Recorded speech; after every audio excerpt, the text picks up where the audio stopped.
જય શ્રી કૃષ્ણ મિત્રો, મારું ગુજરાતી કિચનમાં આપનું સ્વાગત છે. ફ્રેન્ડ્સ, આજે આપણે ખૂબ જ ટેસ્ટી એવી ફરાળી કૂકી બનાવીશું. ઘણી વખત આપણે ગેસ ઉપર બતાવેલું છે કે બેક કેવી રીતે કરવાનું કઢાઈમાં, તો આજે આપણે અવનમાં બેક કરીશું. અને અવન પણ એ જ કે જે માઇક્રોવેવ વિથ કન્વેક્શન હોય છે એમાં બેક કરીશું. એટલે જેની ઘરે હોય એ એમાં બેક કરી શકે છે. તો ઓટીજી ના હોય તો પણ એમાં સારી રીતે બેક થઈ જાય છે. એટલા માટે ખાસ આજે એમાં તમને બતાવું છું. તો ચાલો આપણે શરૂઆત કરીશું. તો એના માટે બિલકુલ ઓછી સામગ્રી અને ઘરમાં મળી રહે એવી જ સામગ્રીથી આપણે બનાવીશું. તો એના માટે મેં અહીંયા અડધો કપ ફરાળી લોટ જે માર્કેટમાં તૈયાર આવે છે એ જ લીધેલો છે. જે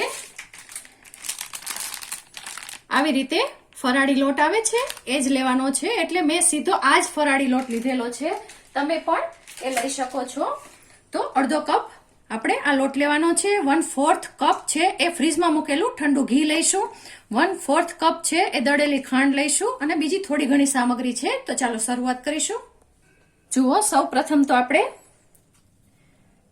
આ ઘી છે એકદમ ઠંડુ છે, જે ફ્રીજમાં આપણે મૂકેલું હતું એ જ લીધેલું છે, જેથી કરી અને થોડું એવું કડક રહે. જુઓ ફ્રેન્ડ્સ, હવે એમાં આપણે આ દળેલી ખાંડ છે એ પણ એડ કરી દઈશું. અને આ બંનેને આપણે આવી રીતે આ હેન્ડ વિસ્કરથી અથવા તો આવી રીતે આ ઇલેક્ટ્રિક બીટર આવે છે એનાથી તમે કરી શકો છો. તો હું અત્યારે આનાથી કરું છું. અને પહેલા તો આપણે આને સારી રીતે સહેજ મિક્સ કરી લઈશું, જેથી કરી અને ખાંડ છે એ ઉડે નહીં એ વાતનું ખાસ ધ્યાન રાખીશું, નહીંતર ખાંડ છે એ બધી ઉડી જશે. જુઓ ફ્રેન્ડ્સ, એકદમ સહેલું છે બનાવવામાં પણ અને ખાવામાં ખૂબ જ ટેસ્ટી છે. સાથે જ ફ્રેન્ડ્સ, આ ફરાળી છે એટલે કોઈ પણ વખતે તમે ઉપવાસ કર્યો હોય ત્યારે તમે આસાનીથી ખાઈ શકો છો અને બાળકોને ખૂબ જ ભાવશે. તો હવે આને આપણે સારી રીતે બસ આમ જ ફેટી લેવાનું છે એ વાતનું ખાસ ધ્યાન રાખીશું.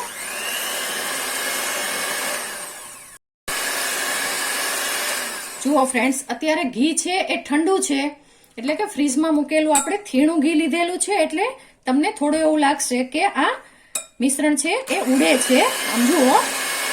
પરંતુ ખરેખર આપણે આવું જ લેવાનું છે, જેથી કરી અને આપણી જે કુકીઝ છે એનું રિઝલ્ટ ખૂબ સારું આવે. એ વાતનું ખાસ ધ્યાન રાખવાનું છે કે ઘી છે એ આપણે ઠંડુ જ લેવાનું છે. અને આને સારી રીતે આપણે મિક્સ કરવાનું છે. કલર ચેન્જ થાય ત્યાં સુધી મિક્સ કરવાનું છે.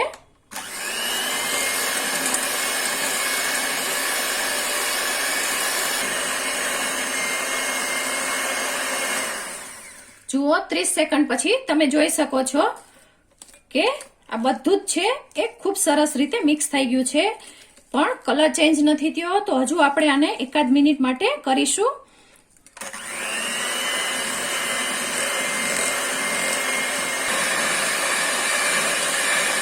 જુઓ ફ્રેન્ડ્સ, નજીકથી બતાવું છું. એકદમ સરસ ફ્લફી થઈ ગયું છે અને વ્હાઈટ થઈ ગયું છે. તો આપણું મિશ્રણ હવે તૈયાર થઈ ગયું છે. જુઓ ફ્રેન્ડ્સ, ખૂબ સરસ રીતે આ મિશ્રણ તૈયાર થઈ ગયું છે, આપ જોઈ શકો છો. તો હવે એમાં આપણે આ લોટ છે એ ચાળેલો જ છે, તો હું આ લોટ એડ કરું છું. અને 1/4 ટીસ્પૂન જેટલો બેકિંગ પાવડર લેવાનો છે. હા ફ્રેન્ડ્સ, બેકિંગ પાવડર લેવાનો છે, બેકિંગ સોડા લેવાનો નથી, એ વાતનું ખાસ ધ્યાન રાખીશું. આવી રીતે બેકિંગ પાવડર આવે છે એ લેવાનો છે. અને સાથે જ જો તમને ગમે તો ઇલાયચીનો ભૂકો લેવાનો છે, ન ગમે તો ટોટલી અવોઇડ પણ કરી શકો છો. અને અહીંયા 1 ટેબલસ્પૂન ભરી અને મિલ્ક પાવડર, તમારી પાસે જે મિલ્ક પાવડર હોય એ તમે લઈ શકો છો. અને આને આપણે પહેલા તો સારી રીતે મિક્સ કરી લઈશું. જુઓ ફ્રેન્ડ્સ, તમે જોઈ શકો છો કે આ ક્રમ્બલી મિશ્રણ આપણું તૈયાર થઈ ગયું છે. અને હવે હું અવનને 140 ઉપર 10 મિનિટ માટે પ્રીહીટ કરવા પણ સાથે જ આ સ્ટેજ ઉપર મૂકી દઈશ. જુઓ, મિશ્રણને બને ત્યાં સુધી આપણે હાથ લગાવવાનો નથી, એ વાતનું ખાસ ધ્યાન રાખીશું. હવે આમાં આપણે 1/2 ટીસ્પૂન જેટલું વેનીલા એસેન્સ એડ કરી દઈશું.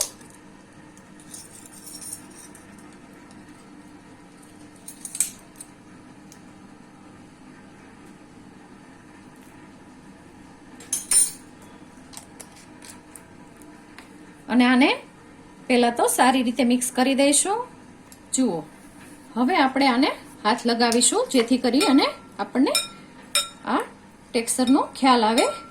હાથ વધારે આમ મારવાનો નથી, ભેગું થાય એવી જ રીતે આમ આપણે હાથ લગાવીશું અને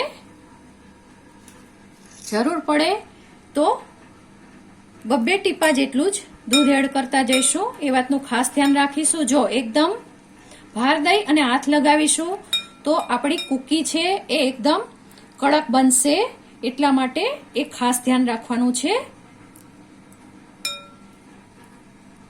બસ 1 ટેબલ સ્પૂન મિલ્ક છે એ આમાં ઇનફ થઈ જશે. તો હવે આને આપણે હળવા હાથે ફરીથી મિક્સ કરી લઈએ. જુઓ ફ્રેન્ડ્સ, ખૂબ સરસ રીતે આ મિશ્રણ તૈયાર થઈ ગયું છે અને આપણે હળવા હાથે જ ભેગું કર્યું છે. હવે આ દૂધવાળું જ છે તો આનું આપણે માપ લેતા જઈશું જેથી કરી અને આપણી દરેક કૂકી છે એ એક સરખા માપની બને. તો બસ આવી રીતે આપણે માપ લેતા જઈશું અને પહેલા તો આવી રીતે એક સરખા લુવા છે એ તૈયાર કરી લઈએ. જુઓ ફ્રેન્ડ્સ, આ બધા જ ખૂબ સારી રીતે તૈયાર થઈ ગયા છે.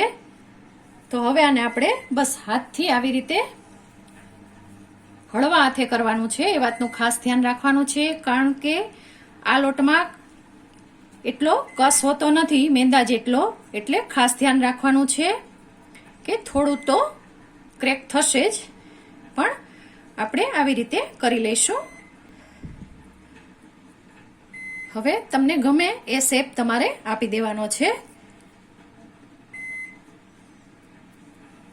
આને એટલી બધી આપણે થીક નહીં રાખીએ, એ વાતનું ખાસ ધ્યાન રાખીશું કે ભાખરી જેટલી થીક રાખીશું. અને હવે તમને ગમે તો આવી રીતે આ મેં તૂટી ફ્રૂટી લીધેલી છે એને ગોઠવીશું, અથવા તો તમે ડ્રાય નટ્સ પણ મૂકી શકો છો. બસ આવી જ રીતે આપણે બધી જ તૈયાર કરી લેવાની છે. જુઓ ફ્રેન્ડ્સ, આપણી આ બધી જ કૂકી તૈયાર થઈ ગઈ છે. તો હવે આપણે આને અવનની ટ્રેમાં લઈ લઈશું.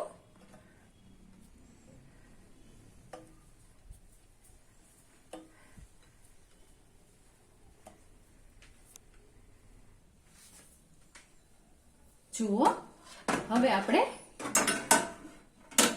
આને મૂકી દઈશું, બંધ કરી દઈશું અને કન્વેક્શન ઉપર 140 ઉપર આપણે 20 મિનિટ માટે મૂકી દઈશું. જો ન થાય તો વધારાની 2 મિનિટ આપણે મૂકીશું. જુઓ ફ્રેન્ડ્સ, 22 મિનિટ પછી આપણે પરફેક્ટ ટાઈમે લઈ લીધેલી છે અને તમે જોઈ શકો છો કલર પણ કેટલો સરસ રીતે આવેલો છે. તો આને આપણે હવે આ કોઈ પણ આવી રેક ઉપર ઠંડી થવા માટે મૂકીશું અને પછી જ આગળનું એનું ટેક્સચર તમને બતાવું છું.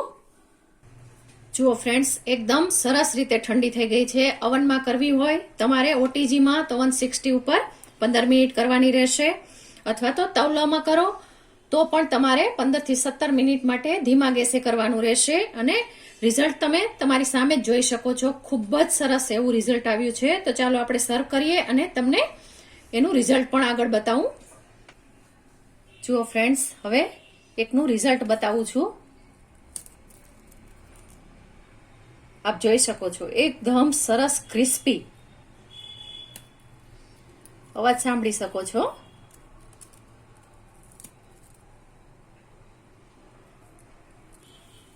તો તૈયાર છે આપણી આ સરસ મજાની ફરાળી કૂકી.